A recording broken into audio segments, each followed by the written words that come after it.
I'm Leah Morgan, 27 freelance photographer and the forgotten grandchild. The party was already halfway through by the time I stepped onto the slate path that curved through my aunt's backyard. White folding chairs were set up around long tables dressed in cream linens and blush centerpieces. A slideshow was playing against a pulled-down projector screen hanging from the wooden beams of the pergola. And I wasn't in it. Not once. I stood at the edge of the crowd, just behind the hydrangea bushes, unnoticed. Someone's child shrieked. The scent of grilled salmon and rosemary chicken drifted through the air. Grandma's favorite. I could see her in the center seat, wearing her pink silk blouse and matching earrings, smiling at something my cousin Brian whispered in her ear. My camera bag was slung across my chest, the strap dug into my shoulder from the weight. I had brought it out of habit, not with intention. I wasn't here on assignment.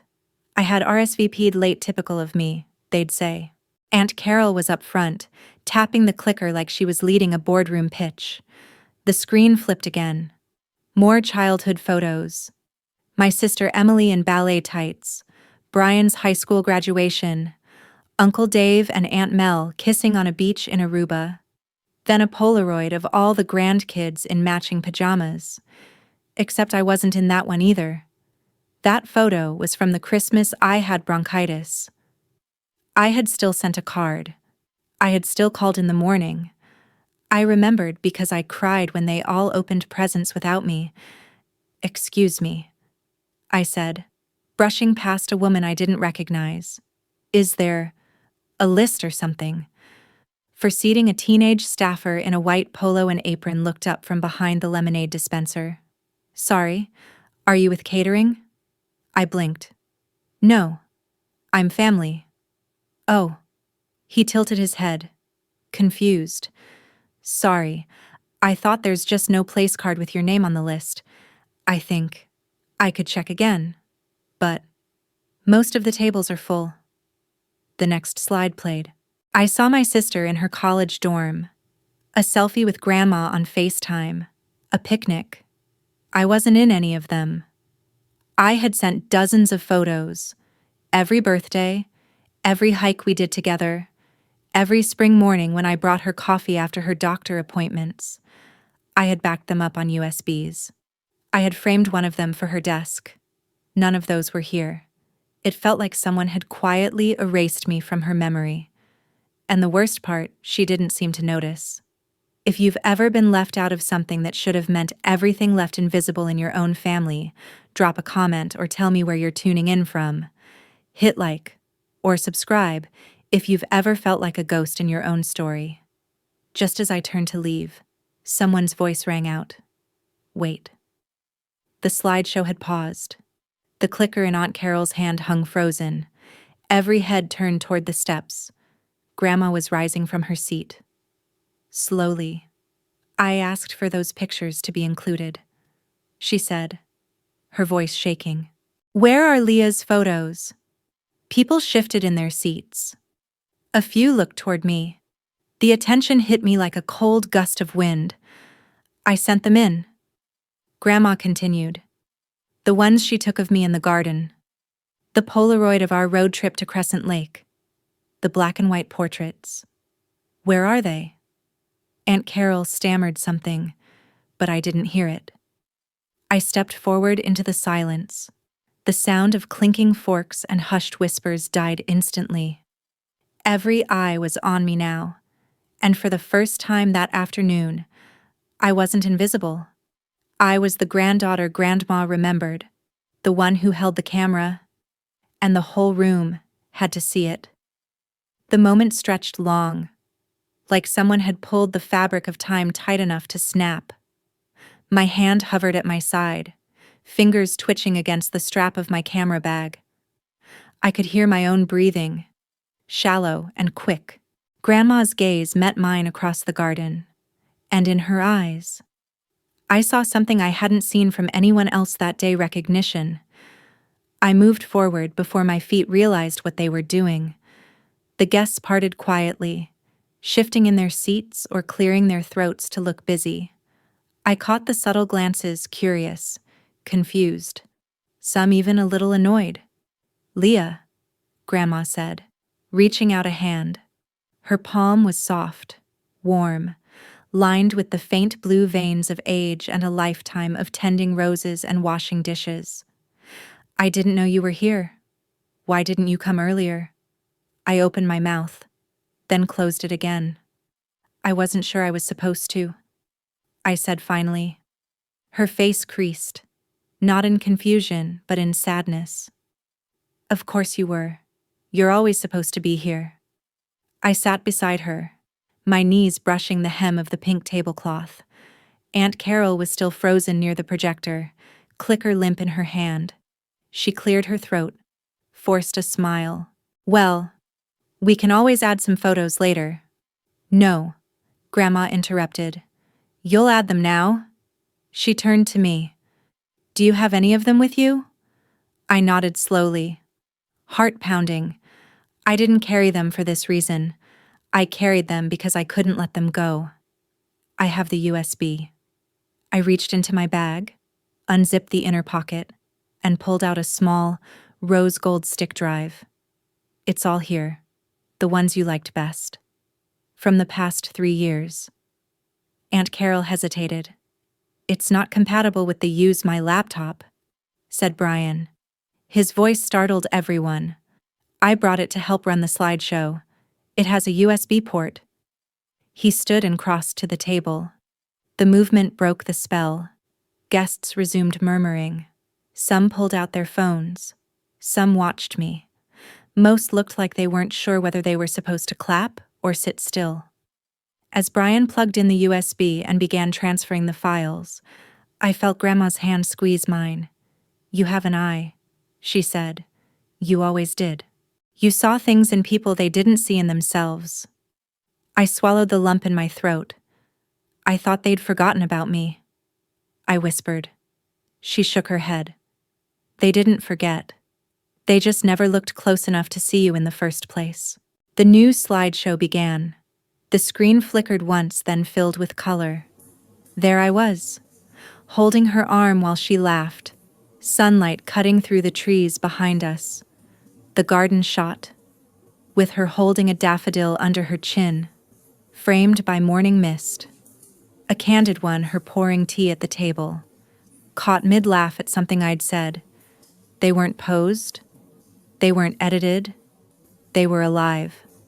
A hush fell again. A deeper one. Like even the wind had stopped moving. I looked around. Aunt Mel blinked rapidly, hand over her chest. Uncle Dave leaned forward in his chair. My sister stared at the screen. Lips parted. Then came the photo I didn't expect, the one I had taken from behind the curtain. It was Grandma sitting alone in her bedroom, looking at a framed picture of her late husband. Her fingers touched the glass.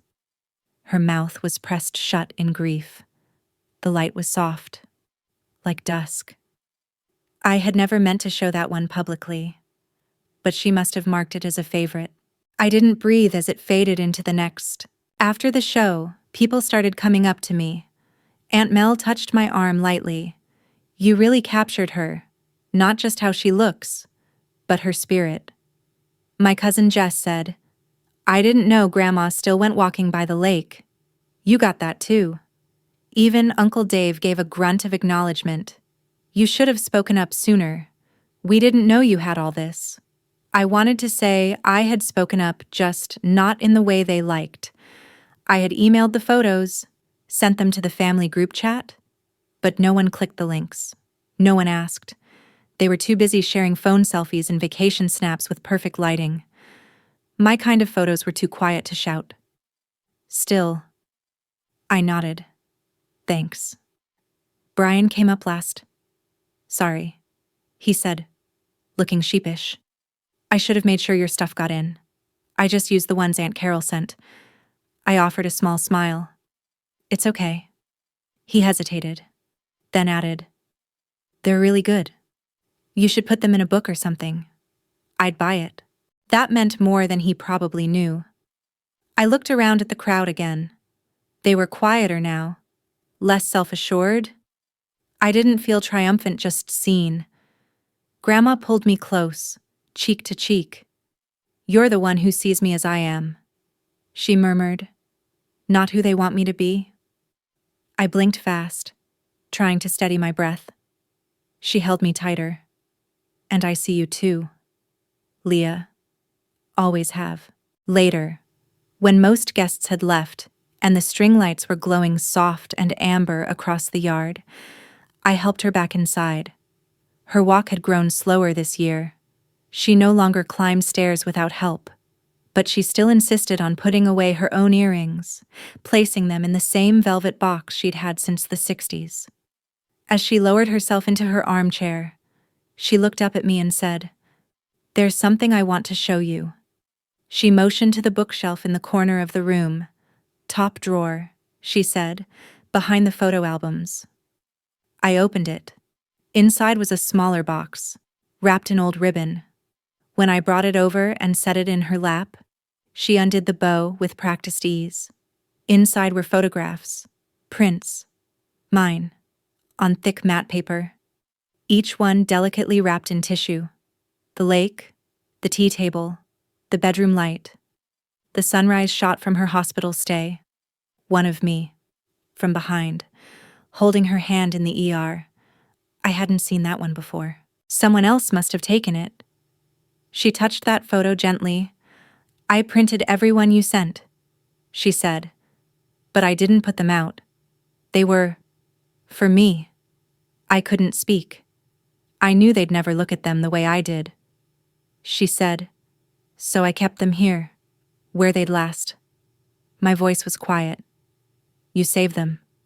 She looked up. "Of course I did. You're the only one who ever saw me clearly. And one day, when I'm gone, I want you to know you mattered, even when they didn't see you." I did. I sat on the rug by her feet, resting my head against her knees. The box sat between us. A lifetime, captured in light and shadow. And suddenly, nothing felt invisible anymore. The next morning, I woke up in the guest room to the smell of cinnamon rolls baking.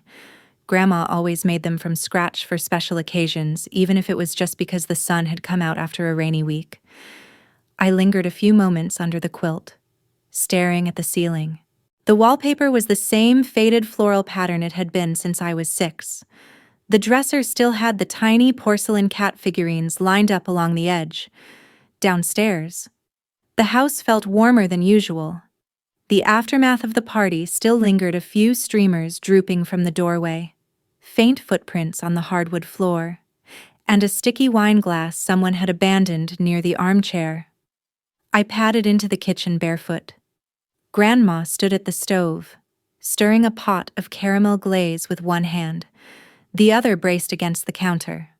Her pink slippers made that gentle shuffle sound, and I watched the way the early light lit up her silver hair. "You're up early," she said without turning around.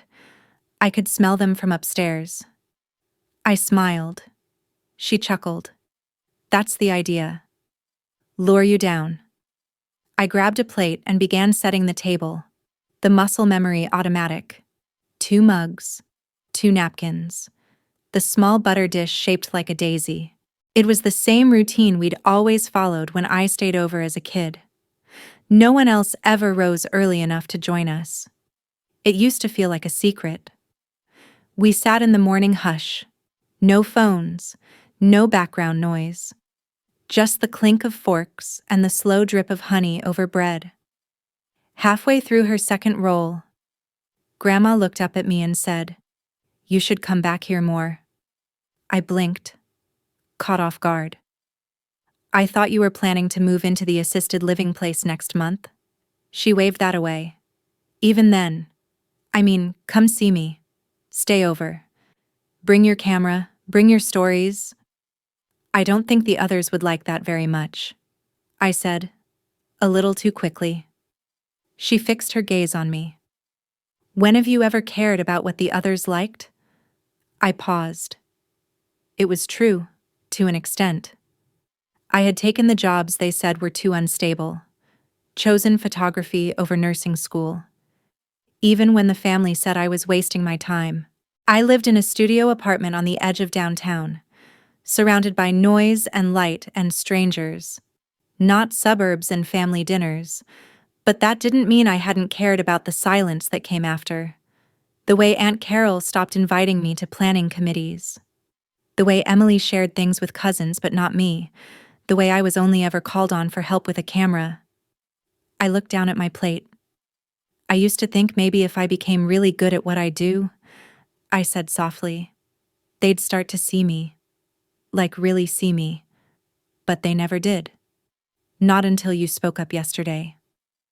Grandma reached over and gently laid her hand on mine. That's not on you. I looked up. They built a version of this family that was easier for them to understand, she said. And sometimes, to do that, they had to trim out the parts that didn't match. The complicated parts. The quiet ones. The brave ones. The ones who made them uncomfortable. I swallowed. You think I made them uncomfortable?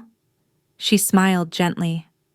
Yes, because you remind them that real love doesn't perform, and real talent doesn't always ask for permission. I blinked back tears. No one had ever said that to me before. She stood slowly, her joints stiff. Come with me. I followed her down the hallway to the back closet, the one where she kept old coats and boxes of forgotten Christmas lights. She pulled down a plastic bin from the top shelf, motioning for me to take it to the kitchen. Inside, wrapped in yellowed tissue paper, were more photographs. Not mine, but hers. Black and white prints of her and Grandpa, taken with a tripod she said he used to haul around every Sunday. One of her holding a baby that must have been Uncle Dave. One of her standing barefoot in a garden, looking straight into the lens like she already knew the weight of years. I always meant to show you these, she said. But I thought it might be better when you were older, when you'd understand why I took them. I looked through them slowly. They were raw, honest, nothing staged, nothing airbrushed. There was sadness in some of them, joy in others, but mostly they felt like windows into private moments that had never been meant to impress anyone. You were a photographer too, I said. She smiled faintly. Long before I was a mother, or a grandmother, or a widow. I looked at her, really looked at her, and saw it now. The way she composed her world, the way she noticed the light, the lines, the textures of memory. They never knew. Did they? She shook her head. It didn't fit their version of me, but I kept it. Anyway, just like you. I placed the prints back into the box like they were relics. What will happen to them, I asked. I was hoping you'd take them, she said. You know how to keep things alive. That evening, when the sun had just begun to set and the garden turned gold, I sat outside on the back porch with my laptop. The screen glowed faintly in the soft light, and I began organizing folders, hers and mine. Scanned the old prints, named each file with dates and names she remembered. It felt like weaving a tapestry we'd both been a part of. Silently, separately, for years. My phone buzzed with a message. Emily Grandma said you had some photos she wanted to share with all of us. Can you send them? I stared at the screen. Not coldly, not angrily, just quietly. Then I typed Leah. I'll send them in a few days. I want to organize them properly. These aren't just pictures. They're stories. The reply came after a pause. Emily, okay, let me know if you need help. I didn't reply yet. I just looked up at the sky, streaked with soft pink and orange, and thought about all the ways we tell the truth without words. Grandma came outside with 2 cups of mint tea. She handed me one, then sat beside me without saying anything. We watched the evening pass together, shoulder to shoulder, quiet and whole. I wasn't planning on staying another night, but I didn't pack my bag. Something about the stillness asked me to linger. The next day, Grandma fell asleep in her armchair while reading. I covered her with the knit blanket that always lay draped across the backrest and watched her breathe slow, steady, fragile, in a way I hadn't allowed myself to notice before. Her tea sat cooling beside her, untouched. A page of her novel was dog-eared, her reading glasses tilted slightly on her nose. I thought of photographing the moment, but I didn't. Some things weren't meant to be caught. Some things just needed to exist. I spent the afternoon in her attic, not out of nostalgia, but because something inside me wanted to finish what she had started, what we had started. I wanted to catalog the hidden things. The photographs, the handwritten notes, the barely there sketches she'd tucked between cookbooks and envelopes. The attic smelled like cedar and mothballs. It was sweltering, the light through the tiny square window illuminating dancing dust. I found 3 boxes labeled simply Keep. Inside them were contact sheets, film rolls, and folders of negatives. I flipped through them, slow and deliberate, as if I were handling scripture. There was a photo of a tree bent over from wind, another of a child crying in the rain, and one of a woman standing alone in a church pew, her hands clasped in agony. Grandma had seen the world differently, not just through the lens of a camera, but through the lens of truth. She had always said she didn't like fuss, but this wasn't modesty. It was protection. She hadn't been quiet because she had nothing to say. She'd been quiet because no one had ever asked her to speak. Until now. By evening, I had scanned almost everything. My computer was full of her forgotten visions. I sent a folder to myself with the title Morgan Legacy, unedited. That night, I got a text from Aunt Carol. Aunt Carol, I heard about the photos. Grandma seems emotional lately. Can we chat? I stared at the screen, unsure how to read the tone. Concern, accusation, or just someone trying to pull the reins again. I texted back Leah, sure. I'll call in the morning. I didn't sleep much. Not out of anxiety, but because I couldn't stop thinking about the silence of that slideshow. The moment the entire family turned their eyes toward me and didn't know what to say. It wasn't victory I felt. It was revelation. They hadn't meant to erase me. They'd just never paused long enough to see who I really was. In the morning, I brewed coffee for both of us.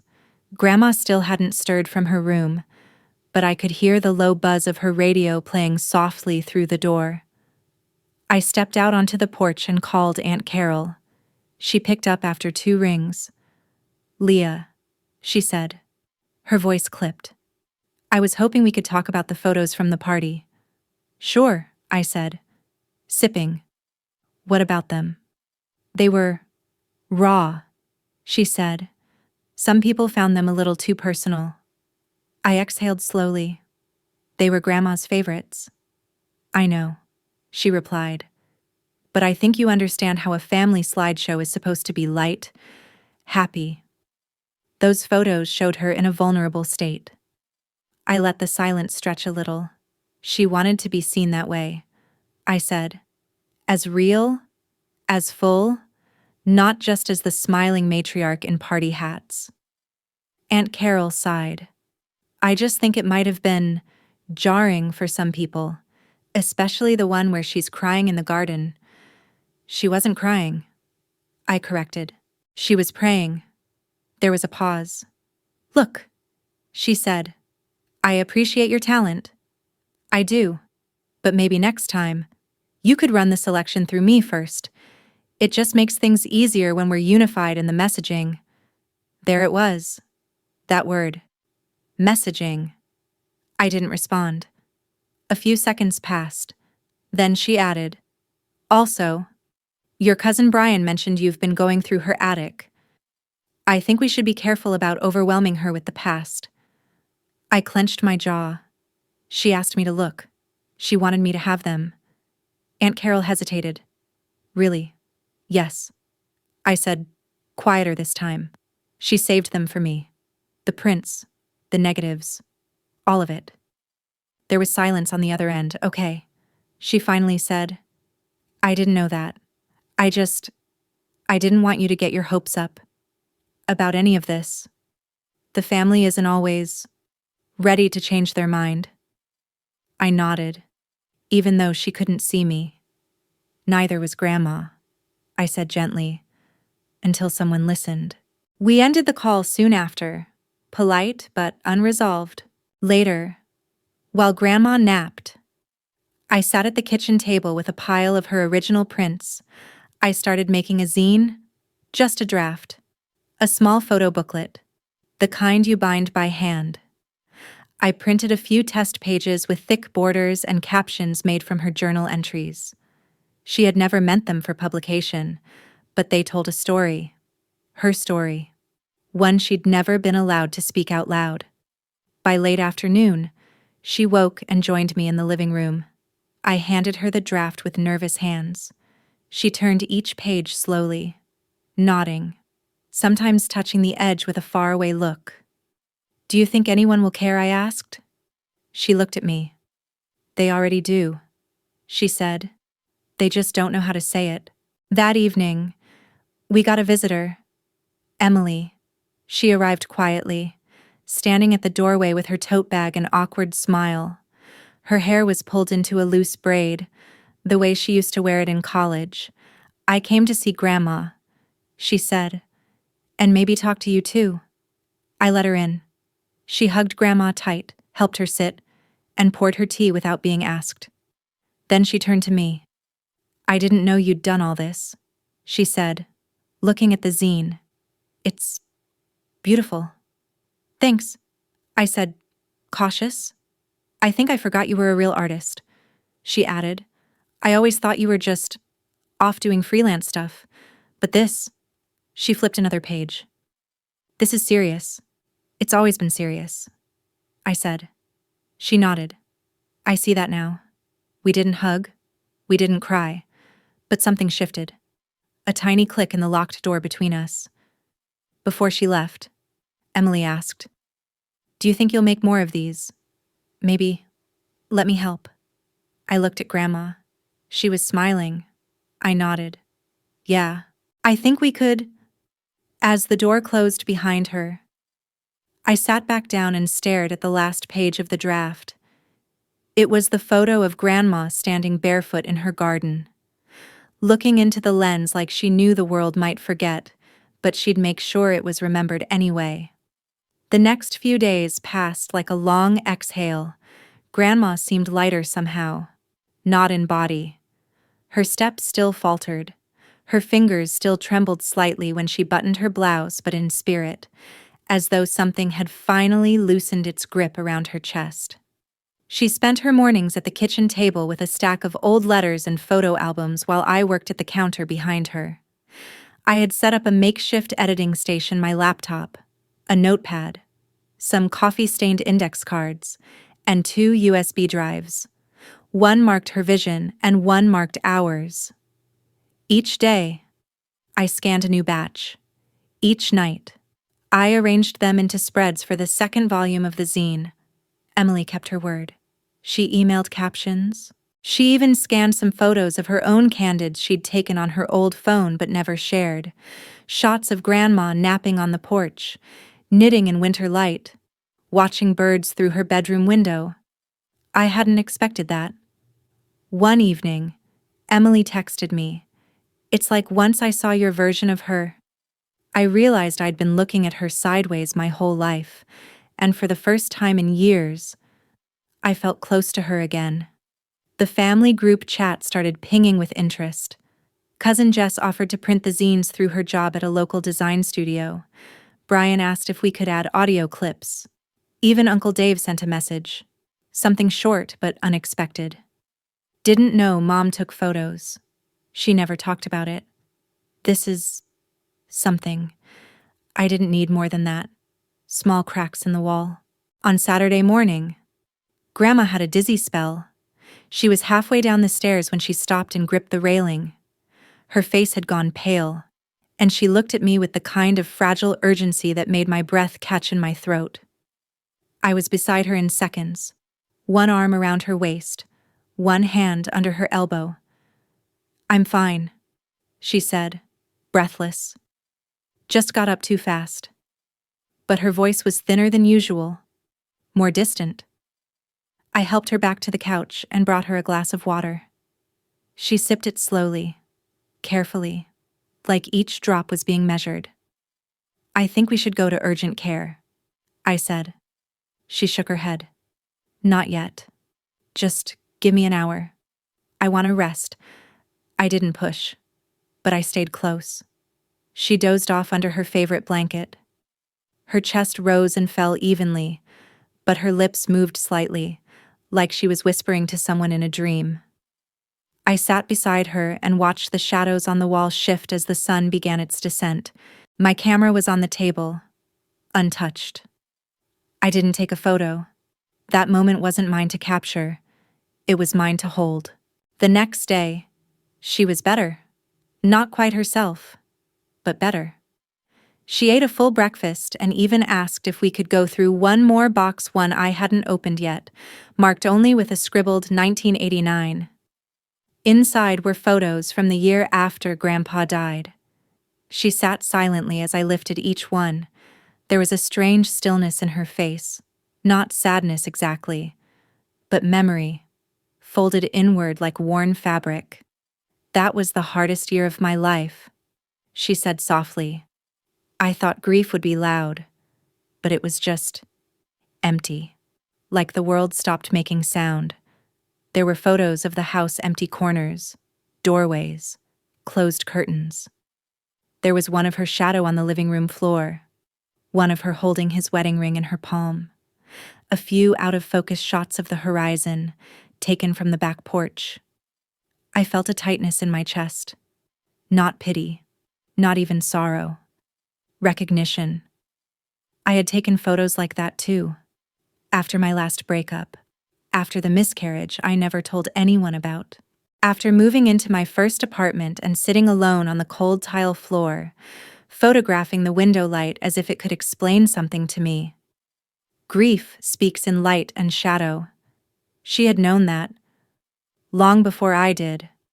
"I used to sit at that window and wait for morning," she said. "Sometimes I didn't sleep at all." I reached over and held her hand. "You made something out of it," I said.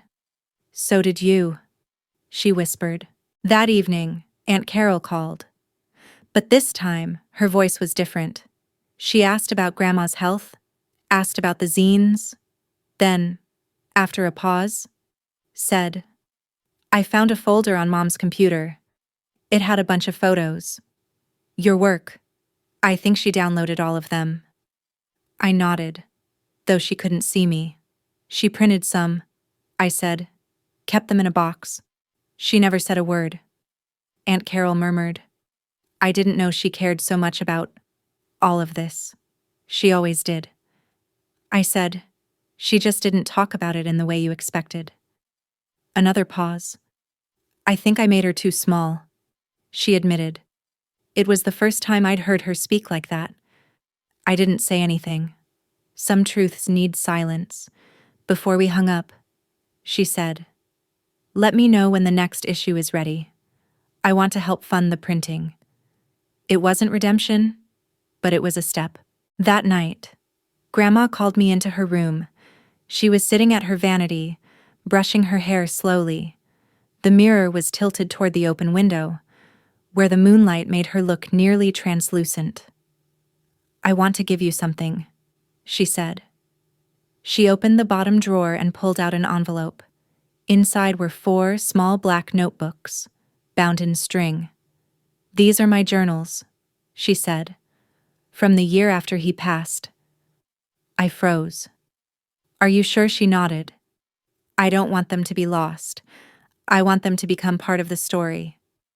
I opened the first one. Her handwriting was small, careful. Some pages were tear-stained, others were filled with sketches, pressed flowers, photo ideas, moments of sharp beauty captured in a single sentence. "I never knew," I said. "No one ever asked." She replied, We sat there in silence, the pages between us, the night stretching long and quiet. I didn't sleep. I stayed up at the kitchen table, transcribing her journal into digital form, preserving every pause, every imperfect sentence. I wanted her voice to live in the paper, in the photos, in the spaces between the margins. Around 4 a.m., I heard her cane tapping down the hallway. She appeared in the doorway, wrapped in her shawl. "You're still awake?" she asked. "Couldn't stop." I said, "It's beautiful." She smiled and poured herself a glass of water. "You know," she said softly, "I always thought my legacy would be the garden, or the way I hosted holidays. I never imagined it might be this. It was always this." I said, "It just needed a second lens." She stood beside me, looking down at the screen. I had paired one of her entries with a photograph she'd taken of the moon over a frozen lake. "I called that one Quiet Faith," she said. "I typed that under the caption." She touched my shoulder. "Promise me something." I looked up. "Don't let them clean me up after I'm gone," she said. "Let me stay a little messy, a little strange. Let the truth be the gift." I reached for her hand and held it tightly. "I promise." She nodded, eyes glistening, then walked slowly back to her room. And I stayed there, bathed in lamplight and memory, typing until morning, writing her story as it deserved to be told. A week later, the second volume of the zine arrived in a plain cardboard box at Grandma's doorstep.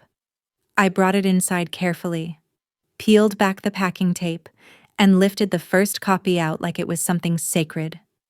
The cover was soft matte, cream-colored, with one of her black and white photos centered perfectly, a wilted rose in a teacup.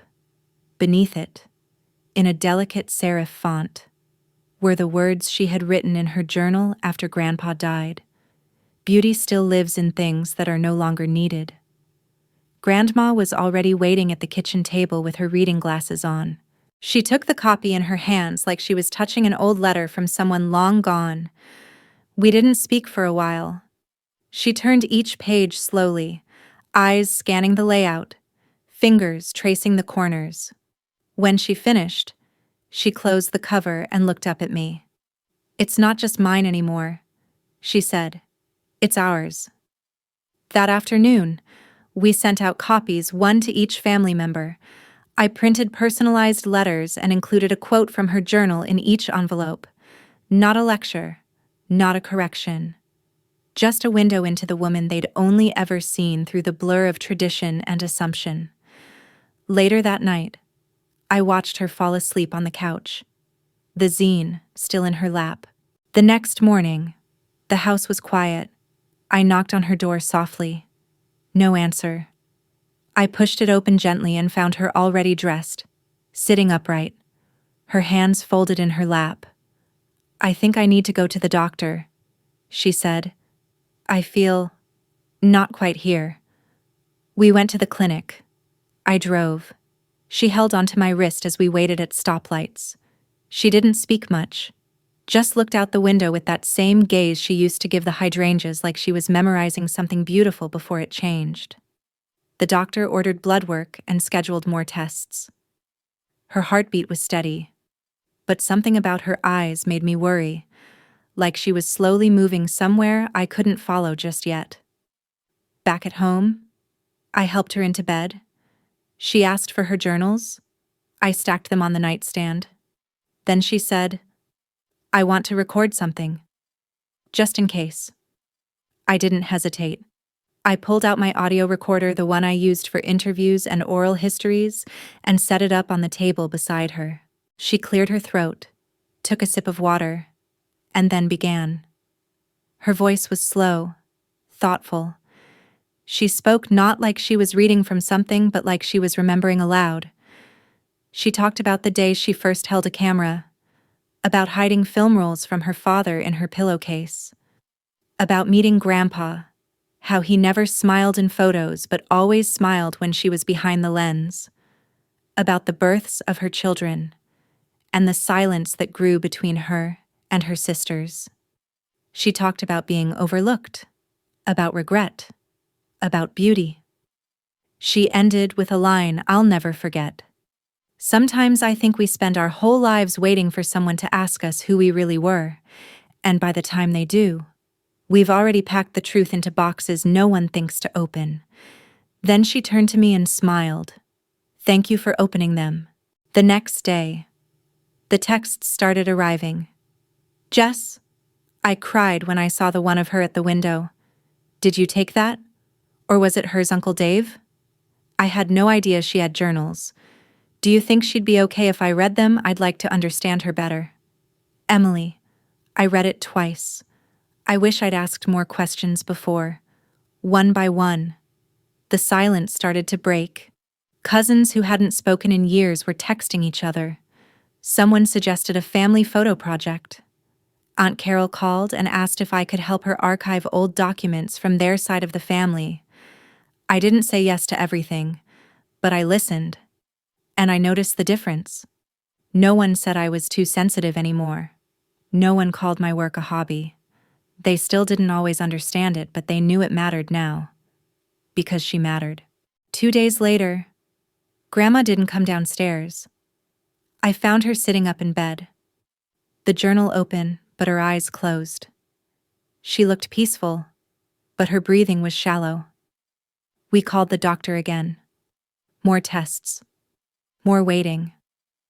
She was diagnosed with a slow-developing heart condition, manageable, but serious. She'd need help, possibly a nurse, possibly assisted living. She listened quietly, nodded, and then, after the doctor left, turned to me and said, I want to stay here, until I can't. We made arrangements. I moved in, just temporarily. I told myself, just until things stabilized, but as the weeks passed, it stopped feeling temporary. I set up a small desk in the guest room. My studio apartment downtown sat quiet, untouched. I'd go back once a week to check the mail, water the plants, and feel the ghost of my old life drift through the empty rooms. But then I'd come back here, and every time I did, it felt like the only place where time made sense. Grandma and I spent our evenings going through the last of her archives. We digitized old letters, filmed short interviews, even started working on a joint exhibition, a gallery show we'd planned for the spring. A retrospective of her hidden life. She insisted on calling it The Unseen Garden. She said, people walk past the best parts of others all the time, because they bloom quietly. One afternoon, while she napped, I got a call from a gallery downtown, one I had submitted work to years ago and never heard back from. They had seen the zines. Someone had dropped off a copy. Maybe Jess. Maybe Emily.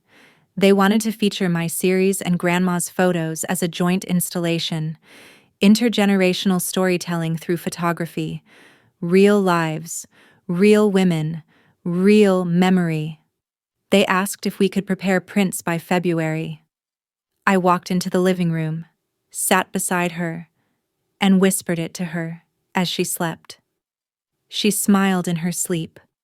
Not a big smile, just the smallest tug at the edge of her mouth. But it was enough. That night, I lay awake on the pull-out sofa, staring at the ceiling. The house creaked. The wind stirred the wind chimes outside, and I thought about how easily everything could have gone differently. If she hadn't stood up at the slideshow, if I hadn't brought the USB, if I hadn't stayed. But none of those moments were accidents. They were the quiet doors we almost never notice, the ones we pass by because we're too busy rehearsing the version of life everyone else told us was real. She had opened one, and now I was standing in a house full of rooms I'd never seen before, all filled with light. The gallery gave us a February date. It was a modest space, white walls, soft track lighting, concrete floors. But the moment we walked in for the preliminary meeting, Grandma's eyes widened like she had just stepped into a cathedral. She clutched my arm as we moved through the space. Slower now, careful with each step. This light, she whispered. It's like it's waiting for the truth. I smiled. That's the idea. We spent the next few weeks preparing. Each photo had to be printed, mounted, labeled. We selected 20 of hers and 20 of mine, each one paired by theme: grief beside grief, stillness beside stillness, small beauty beside small beauty. Her photograph of Grandpa's empty chair next to mine of her untouched tea. Her image of a cracked egg on a windowsill beside mine of her wrinkled hands peeling an orange. The exhibition would be called Between the Silence. Jess designed the invitation cards. Brian volunteered to handle the sound equipment for the audio recordings. Even Aunt Carol said she could help with refreshments. It wasn't perfect harmony. Some cousins still didn't say much. Some relatives still bristled when they saw certain photos. Ones where Grandma looked worn, vulnerable, too human. But they didn't object. They couldn't, really. The truth had already stepped into the room. One evening, while I was sorting frames in the living room, Grandma asked me to sit with her in the dark. No lamp, she said. Just the dark. Just the two of us. I sat beside her, and for a long moment we said nothing. Just listened to the faint hum of the refrigerator, the occasional creak of the wood settling, the world narrowing into breath and warmth. Did you ever feel lonely? I asked her quietly. She didn't answer right away. Not always. She finally said, but yes. Often. Especially when I knew things I couldn't say. When I loved people who didn't know how to love me back in the way I needed. I rested my head against her shoulder. Same. I whispered. Her fingers found mine in the dark. But you said it, she added. In pictures. In light. You made the loneliness visible. And that is how we stop it from eating us. I felt tears sting my eyes, but I didn't cry. Not then. Instead, I held her hand tighter. A week before the gallery opening, she had another spell. This one stronger. She collapsed in the hallway between her room and the bathroom. I heard the thud from the kitchen and ran her name already catching in my throat. She was conscious, breathing, but dazed. We went to the ER that night. The heart failure was advancing faster than expected. The doctor was kind, but clear. She would need constant care soon, possibly palliative. Grandma took the news with an eerie calm. She simply nodded, asked for water, and then turned to me and said, "We still have time for the opening." I nodded too, but my chest felt like it was splitting. We went home that night, quiet, both of us pretending this was just another chapter.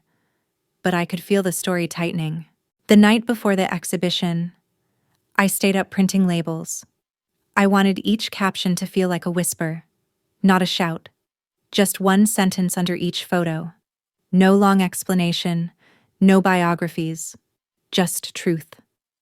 I added the final one at 2:47 a.m., under her photo of the late afternoon sun casting a shadow across the laundry line. I wrote, "She let the world forget her, but she never forgot what it looked like." I sat back, my eyes raw, heart thrumming. The house was dark. Her door was closed. I didn't knock. But I stood there for a long time, hand hovering just inches away from the wood. The day of the opening, the sky was gray. A fine mist hung over the streets as we pulled up in front of the gallery. Grandma wore a soft wool coat, her lipstick pale pink. She insisted on walking in without a wheelchair. "I want them to see me," she said, "exactly as I am." The moment we stepped inside, the chatter slowed. She wasn't dramatic. She didn't wave or call attention to herself. She simply moved, slowly, carefully, along the rows of frames, her eyes meeting each photo like it was an old friend. People gathered, not just family, Strangers, art students, gallery owners. One woman with silver braids took my hand and whispered, "Your grandmother's work. It made me remember my mother. I hadn't cried in 5 years." Another man pointed to one of her photos, an empty plate on a table, a crumpled napkin in the center. "It's like she captured grief in its final form," he said. I watched Grandma soak it all in. Not with pride, not with ego, but with quiet satisfaction. As though the silence had finally answered back. Toward the end of the night, a young girl approached us. She couldn't have been older than 10. She pointed to a photo of Grandma as a young woman, standing barefoot in her garden, holding a small camera in both hands. "Is that you?" the girl asked. Grandma smiled gently. "Yes, sweetheart. That was me before I grew old enough to be invisible." The girl didn't laugh. She just nodded, very seriously. "I see you," she said. And for a second, everything else crowd, noise. Gallery walls fell away. That one sentence echoed louder than applause. I felt Grandma squeeze my arm. And when I looked at her, I saw tears in her eyes. Not sadness. Completion. We left early. She was tired. Too tired. I helped her into bed, took off her earrings, set her slippers neatly beside the nightstand. She asked me to open the window, even though it was cold. "I want to hear the world tonight," she said. I pulled the covers over her and kissed her forehead. "Do you feel proud?" I asked. She looked at me and smiled. "I feel seen." I turned off the light. The moonlight slipped in across the floor. I stood in the doorway, watching her drift off. I didn't know that would be the last night. Not then. But something in the way she exhaled, slow and whole, told me everything I needed to understand. I woke to silence, not the gentle kind that settles over early mornings, but a hollow quiet, the kind that holds its breath. The sun hadn't risen fully. I made coffee out of habit, still half asleep, still thinking she'd shuffle in and ask for honey instead of sugar like always. But by the time I'd filled both mugs, her door was still closed. No footsteps, no radio humming in the background. I knocked once. Nothing. Twice. Still nothing. When I pushed the door open, I found her exactly where I'd left her. On her side, one hand resting on the open edge of her blanket. Her hair gently tousled. The morning air stirred the curtain. Her chest did not rise. I didn't cry right away. I sat on the edge of the bed, took her hand, and whispered her name. Then again. Then again. The silence didn't change. It was full now. Final. Still. And then came the smallest thing, her face, so soft in the dawn light, held a trace of a smile, the same kind she gave when she caught a perfect photograph. Like she'd seen something that no one else had. I let out a breath I hadn't realized I'd been holding. She left the way she lived, without warning, without spectacle, but never unnoticed. I called Emily first, then the nurse. Then I stopped answering calls for a while. I sat in her room, still in pajamas, holding her notebook, the one from that year after Grandpa died. I flipped to the last page she'd written in. It read, "Maybe the body ends, but the light we leave behind still photographs the world." That was the moment I broke. Tears came fast, then slow, then hollow. I didn't try to stop them. I let them move through me like darkroom chemicals, washing away everything that didn't need to stay. The funeral was small, just family and a few close friends. She had planned most of it in advance. Simple. No flowers, except the ones from her garden. No suits. No sad music. We printed her photographs on large boards and placed them along the aisle, one for every decade. The final one was the photo I had taken during the exhibition, her in her wool coat. Lips slightly parted in wonder, eyes shining beneath the soft gallery light. She looked like herself, complete. People spoke. Aunt Carol read a passage from one of her journals. Brian played a recording of her voice from the audio we'd made. I stood up. Last. I didn't write anything. I just told the truth. She saw the parts of us that were hard to love. I said. And instead of turning away, she made them beautiful. No one clapped. No one needed to. The quiet afterward said enough. After the service, people lingered. They walked the photo path again. Cousin Jess asked if she could turn the zines into a digital archive. Uncle Dave surprised everyone by offering to fund a scholarship for young photographers in Grandma's name. Emily and I cleaned up together. She left the house to you, Emily said quietly as she folded up chairs. It's in the will. I looked at her, stunned. I what? She shrugged gently. She said it was always yours anyway. You were the only one who listened to the walls. I laughed softly, even as tears returned. That night, I didn't sleep in the guest room. I slept in her bed. The sheets still held her scent. Her pillow was slightly indented, as if her head had just left it. I curled up on my side and let the dark pass gently. The weeks that followed moved in a rhythm I didn't expect. Grief came, but it didn't suffocate me. It walked beside me, like a quiet friend.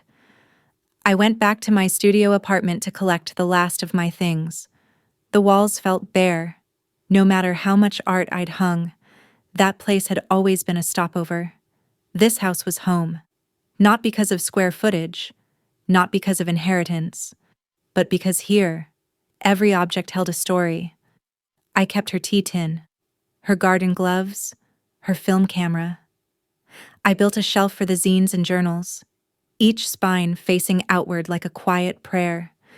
I didn't change much. The furniture stayed, the porch stayed, but I did something new. I opened her archive, really opened it. I created a public website, scanned every photo, every journal page, every caption. I invited others to submit photos of their grandmothers, their mothers, women whose stories had been boxed and dusted and nearly forgotten. Within a month, hundreds of images poured in. One woman submitted a shot of her abuela making tamales with a cigarette in her mouth. Another sent a portrait of her mother sitting alone at a window in Kabul.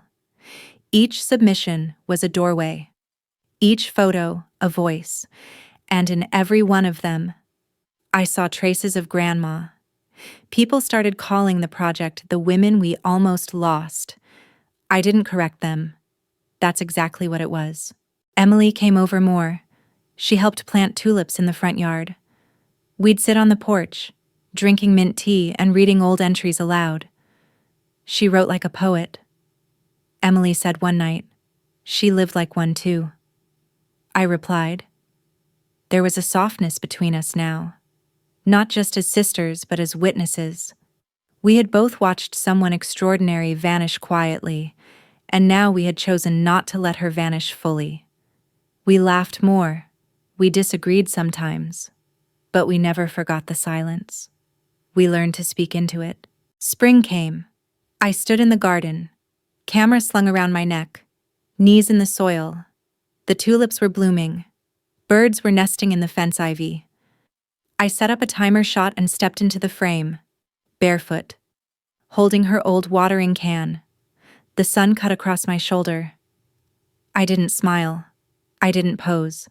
I just stood still. When I reviewed the photo, I stared at it for a long time.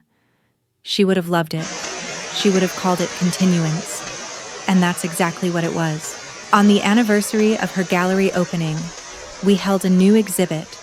This one was titled The Women We See Now. It featured images from across the globe, curated stories, digitized journals. One room dedicated entirely to Grandma's originals, another to mine, a third for the community. People cried, people laughed, People stood silently in front of a single photo for 20 minutes at a time. When the evening wound down, I stood beside the final frame, her photo of the cracked egg, now captioned with a new line from her journal.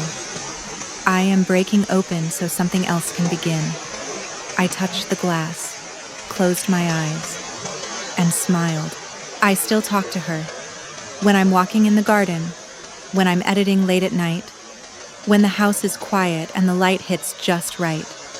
Not because I think she's listening from beyond, but because the habit of being seen by her is too sacred to let go.